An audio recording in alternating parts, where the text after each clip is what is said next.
Monnaie, la gendarmerie nationale vent debout contre ce phénomène grandissant. La brigade de Nilon vient d'effectuer une importante prise d'un montant de 23 200 €, soit l'équivalent d'un peu plus de 16 millions de francs CFA au quartier Boko dans l'arrondissement de Douala 3e.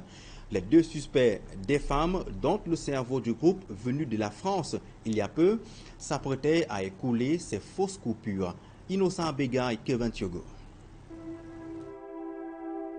Ce sont des millionnaires d'un autre genre dans la nasse de la gendarmerie nationale. Le business repose essentiellement sur des faux billets de banque. Les deux suspects s'apprêtaient à injecter la fausse monnaie dans le circuit quand elles ont été stoppées net au quartier Mboko dans l'arrondissement de Douala 3e. La prise est effectuée par les éléments de la brigade de gendarmerie de Nilon. La brigade de Nilon, en date du 13 mai, a reçu le renseignement selon lequel deux dames seront détentrices de la fausse monnaie au quartier Mboko, lieu dit André lycée de notre circonscription. Après avoir reçu cette information, nous avons rendu compte à nos différentes hiérarchies qui ont confirmé notre saisine.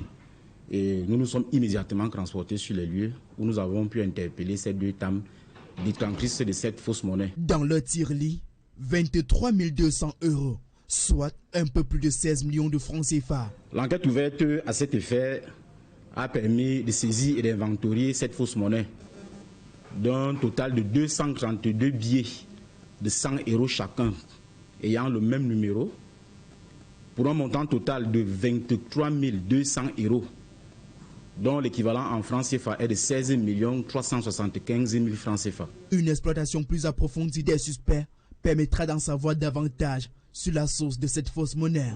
L'une des suspectes, notamment la nommée Ngomayo Mireille, résidente en France, est arrivée au Cameroun le 6 mai 2025 avec ses faux billets qu'elle avait minutieusement enfouis dans l'une de ses valises. Une fois au Cameroun, elle a contacté sa cousine, la nommée Ebouel Vanel, pour lui faciliter l'écoulement de ses faux billets. Cette prise intervient quelques jours après la sortie du ministre des Finances mettant en garde les contrevenants contre les activités clandestines d'échange de devises sur le territoire camerounais, car facilitant la réception de la fausse monnaie, tout comme l'implication indirecte à des activités de blanchiment d'argent. La gendarmerie nationale, quant à elle, invite les populations à plus de prudence et à dénoncer tout fait suspect à travers son numéro vert, le 113.